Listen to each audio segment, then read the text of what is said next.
दोस्तों, आज हम फिर से हाजिर हैं कोरोना वायरस के दौर में कुछ अच्छी खबरों के साथ। दरअसल दोस्तों, इस समय देश में कोरोना के करीब 5.5 लाख मामले हो चुके हैं। लेकिन अच्छी खबर यह है कि करीब 58% लोग इससे ठीक भी हो चुके हैं। कोरोना की वैक्सीन जब तक नहीं आ जाती है तब तक इसके अलग अलग इलाज तलाशे जा रहे हैं। महाराष्ट्र में कोरोना को काबू करने के लिए प्लाज्मा थेरेपी शुरू की गई है ताकि लोगों को संक्रमण से बचाया जा सके। तो वहीं दिल्ली सरकार ने अब प्लाज्मा बैंक खोलने का ऐलान किया है। साथ ही लोगों से प्लाज्मा दान करने की अपील भी की है। वहीं अमेरिका में वैज्ञानिकों ने कोरोना के खात्मे के लिए लैब में एंटीबॉडी को तैयार किया है जो कोरोना से निपटने में कारगर साबित होगा।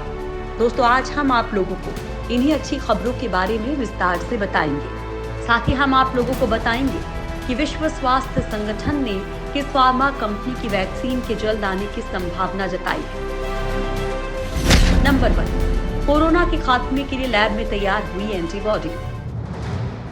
कोरोना का टीका बनने से पहले लैब में तैयार मोनोक्लोनल एंटीबॉडी मरीजों के लिए संजीवनी बन सकती है। कोरोना से स्वस्थ हो चुके मरीजों से पर्याप्त प्लाज्मा न मिल पाने के बाद अमेरिकी वैज्ञानिकों ने कृत्रिम एंटीबॉडी तैयार करने का अभियान छेड़ा था, जिसके शुरुआती परीक्षण सफल रहे हैं। अगस्त तक इंसानों पर परीक्षण पूरे होने के बाद सितंबर से इसका व्यापक इस्तेमाल शुरू हो सकता है। एंटीबॉडी संक्रमण से लड़ने के लिए शरीर में खुद उत्पन्न होने वाला प्रोटीन है, जबकि मोनोक्लोनल एंटीबॉडी वायरस से लड़ने वाली एक ऐसी प्रतिरक्षा कोशिकाओं से लैब में तैयार हुआ एंटीबॉडी है। ये संक्रमित कोशिकाओं से सीधे मोर्चा लेकर संक्रमण को आगे बढ़ने से रोक देती है। अमेरिकी वैज्ञानिकों का दावा है कि थेरेपी न केवल कोरोना को खत्म कर सकती है बल्कि उसके दुष्प्रभावों से भी बचा सकती है। माना जा रहा है कि ये एंटीबॉडी इंसानों पर कवच की तरह काम करेगी।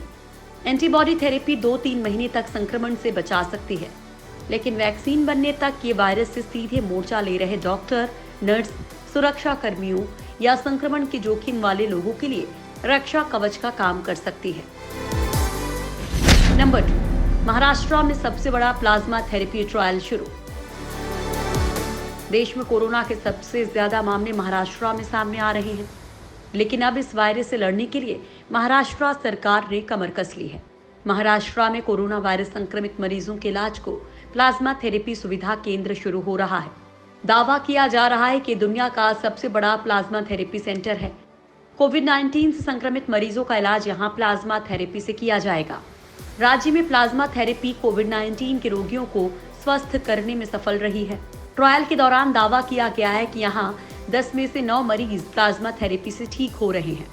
प्लाज्मा खून में मौजूद पीले रंग का तरल होता है। Red blood cell, white blood cell और प्लेटलेट्स को अलग करके प्लाज्मा बचता है। इसकी मदद से ही जरूरत पड़ने पर एंटीबॉडी बनती है। कोरोना अटैक के बाद शरीर वायरस से लड़ना शुरू करता है। अगर शरीर पर्याप्त एंटीबॉडी बना लेता है तो कोरोना हार जाएगा। मरीज के ठीक होने के बाद भी एंटीबॉडी प्लाज्मा के साथ शरीर में रहती है, जिन्हें डोनेट किया जा सकता है। नंबर 3, दिल्ली में जल्द शुरू होगा प्लाज्मा बैंक। कोरोना वायरस के संक्रमण से मरीजों के बचाव के लिए दिल्ली में जल्द ही प्लाज्मा बैंक शुरू किया जाएगा। दिल्ली के सीएम केजरीवाल ने आज ही इस बैंक को शुरू करने का ऐलान किया है। दिल्ली के ILBS अस्पताल में प्लाज्मा बैंक बनाया जाएगा। केजरीवाल ने दिल्ली के लोगों से अपील की है कि वे कोरोना मरीजों के लिए प्लाज्मा दान करने को आगे आएं। इसके लिए 1-2 दिन में फोन नंबर जारी कर दिए जाएंगे। इस नंबर पर फोन करने के बाद टैक्सी आपके पास पहुंचेगी और आपको ILBS हॉस्पिटल ले जाएगी, जहां आप प्लाज्मा दान कर सकते हैं। सीएम केजरीवाल ने दिल्ली वासियों से प्लाज्मा दान करने की अपील करते हुए कहा कि ये काम ज्यादा कठिन नहीं है। दरअसल दिल्ली में लगातार कोरोना वायरस का संक्रमण बढ़ता जा रहा है और इसी को देखते हुए अब प्लाज्मा थेरेपी का सहारा लिया जा रहा है। नंबर 4, कोरोना से टक्कर लेती हैं टी कोशिकाएं। पूरी दुनिया में इस वक्त कोरोना वायरस की वैक्सीन पर रिसर्च का काम तेजी से चल रहा है। तमाम कोशिशों के बाद भी अब तक वैज्ञानिकों को वैक्सीन बनाने में सफलता हासिल नहीं हुई है, लेकिन अब एक नई रिसर्च सामने आई है जिससे वैक्सीन बनाने में मदद मिल सकती है। दरअसल एक नए अध्ययन में पता चला है कि कोरोना वायरस संक्रमण के चलते सांस लेने में तकलीफ से जूझ रहे रोगी टी कोशिकाओं के रूप में तेजी से रोग प्रतिरोधक क्षमता विकसित कर सकते हैं। इस अध्ययन से कोरोना का टीका बनाने में मदद मिल सकती है। इस अध्ययन में कोरोना के 10 मरीजों की टी कोशिकाओं का मूल्यांकन किया गया। इस अनुसंधान में कई अनुसंधानकर्ताओं ने हिस्सा लिया, जिनमें अमेरिका के कैलिफोर्निया विश्वविद्यालय के अनुसंधानकर्ता भी शामिल हैं। उनका कहना है कि 10 में से 2 स्वस्थ लोग जो इससे पहले संक्रमण की चपेट में नहीं आए थे, उन्होंने भी SARS-CoV-2 के खिलाफ टी कोशिकाएं विकसित कर ली हैं। ये टी कोशिकाएं नोवेल कोरोना वायरस SARS-CoV-2 के खिलाफ इसलिए प्रतिक्रिया देती हैं क्योंकि वे लोग अतीत में कभी कोरोना वायरस से संबंधित संक्रमण की चपेट में आए होंगे। नंबर 5, देश में लगातार बढ़ रहा है कोरोना से रिकवरी का रेट। देश में लगातार कोरोना संक्रमित मरीजों का आंकड़ा बढ़ता जा रहा है, लेकिन राहत की बात यह है कि देश में कोरोना से रिकवरी का रेट अब 58.56% हो गया है। अभी तक कोरोना वायरस के 3,09,712 मरीज स्वस्थ हुए हैं, जिनमें से 13,832 मरीज पिछले 24 घंटों में स्वस्थ हुए हैं। देश में कोरोना मरीजों में स्वस्थ होने की दर 58.56% है। कोरोना की रोकथाम और प्रबंधन के लिए राज्यों और केंद्र शासित प्रदेशों के साथ ही भारत सरकार की तरफ से उठाए गए सक्रिय कदमों के प्रेरणादायक नतीजे मिल रहे हैं। कोरोना से इस वक्त दिल्ली ज्यादा परेशान है।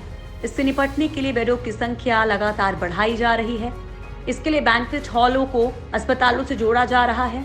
एंटीजन टेस्ट की वजह से ज्यादा लोगों का टेस्ट किया जा रहा है, जिससे इस संक्रमण को फैलने से समय पर रोका जा सकता है और इसी वजह से रिकवरी रेट भी बढ़ रहा है। नंबर 6, दुनिया को बहुत जल्द मिलेगी कोरोना की वैक्सीन। इस समय दुनिया भर में कोरोना से 1 करोड़ से ज्यादा लोग संक्रमित हो चुके हैं और 5 लाख से ज्यादा लोगों की मौत तो हो चुकी है। ऐसे में लोग घबराए हुए हैं। आखिर कब और कैसे इस कोरोना वायरस से छुटकारा मिलेगा? लेकिन अब बहुत जल्द कोरोना से सुरक्षा का कवच मिलने वाला है। विश्व स्वास्थ्य संगठन के मुताबिक एस्ट्राजेनेका फार्मा कंपनी की वैक्सीन AZD1222 का ट्रायल आखिरी चरण में है। विश्व स्वास्थ्य संगठन में मुख्य वैज्ञानिक डॉक्टर सौम्या स्वामीनाथन के मुताबिक AZD1222 टीका इंसानों पर ट्रायल के आखिरी चरण में है और बाकी बनाई जा रही वैक्सीन के मुकाबले एस्ट्राजेनेका सबसे आगे है। इसका ट्रायल ब्रिटेन, दक्षिण अफ्रीका और ब्राजील में चल रहा है।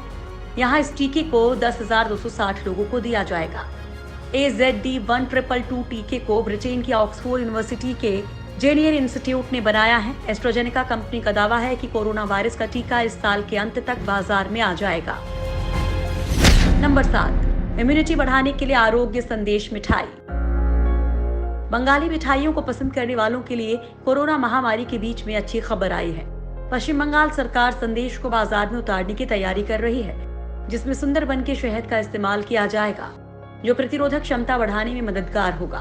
पशुधन संसाधन विकास विभाग के अधिकारी ने बताया कि गाय के दूध से बने छेने में सुंदरबन के शहद को मिलाकर आरोग्य संदेश तैयार किया जाएगा, जिसमें तुलसी का अर्क भी मिलाया जाएगा।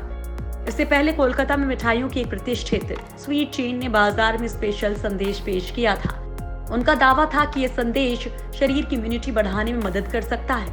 मिठाई का नाम इम्यूनिटी संदेश रखा गया था। इसमें 15 जड़ी बूटियां और मसाले हैं। इनमें हल्दी, तुलसी, केसर और इलायची भी शामिल है और अब बाजार में आरोग्य संदेश आ रहा है। नंबर 8, चीन छिपा रहा कोरोना के संक्रमण का आंकड़ा। चीन अब कोरोना वायरस संक्रमण के दूसरे चरण को छिपाने की कोशिश कर रहा है। कोरोना वायरस से बुरी तरह से प्रभावित पेइचिंग में अब भी लगभग 5 लाख लोग घरों में कैद हैं। चीनी सरकार ने चेतावनी दी है कि राजधानी से सटे इन क्षेत्रों में कोरोना वायरस संक्रमण की स्थिति अब भी गंभीर है। रिपोर्ट के अनुसार पेइचिंग से 150 किलोमीटर की दूरी पर स्थित अनशिन काउंटी को पूरी तरह से सील कर दिया गया है। पेइचिंग से बाहर जाने वाले किसी भी व्यक्ति को पिछले 7 दिनों में कराए गए कोरोना वायरस टेस्ट की रिपोर्ट दिखानी होगी। स्वास्थ्य अधिकारियों को जांच के दौरान यहां कोरोना वायरस के नए क्लस्टर देखने को मिले थे।